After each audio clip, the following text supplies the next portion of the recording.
Hai, entahlah guys. Thank you korang tengok video aku ni. Korang kalau suka, korang boleh save. Ini adalah kali kedua aku buat tau menu ni. Sebab menu ni adalah menu yang aku baru bermimpi 2 minggu lepas. Jadi ni kali kedua lah aku buat. Memang sedap sangat, korang tahu tak? Tapi kan, korang suka ke menu-menu yang macam ni?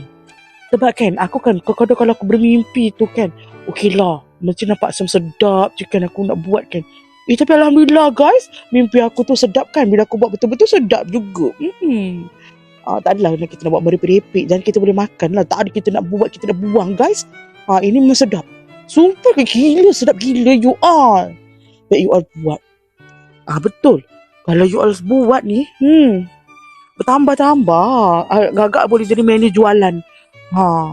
Kadang-kadang kalau kita nak buat menu jualan tu isinya angin. Kau jangan buat isi angin, kau jangan buat malu aku.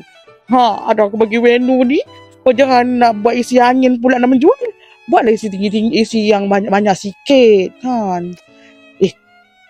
Hari ni korang masak apa? Aduh, aku terfikir nak masak apa. Inilah aku tengah buat ni. Aku belum masak lauk lagi tau. Aku masak ini dulu.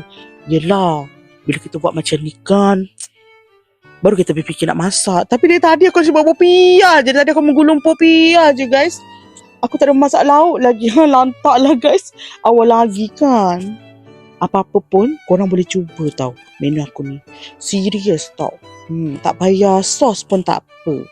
Makan gitu-gitu. Sebab dia kan menu yang aku buat ni kan, dia ada lada hitam kan dekat dalam perigo tu. Apa pun guys, semoga berjaya melakukan menu yang paling senang daripada Yaya Kinting ni. Okay, korang tak garam je tau. Korang jangan letak perasa sebab cendawan ni kan dah ada perasa dia. Jangan banyak-banyak, okay? Hanya cukup garam, okay? Dan kita letak menu yang paling membuatkan kemenangan untuk menu ini. Enoki. Okay? Korang jangan macam aku tau. Ini first time aku gulung popia. Sebelum ni aku buat macam samosa. Kan samosa kan macam senang sikit.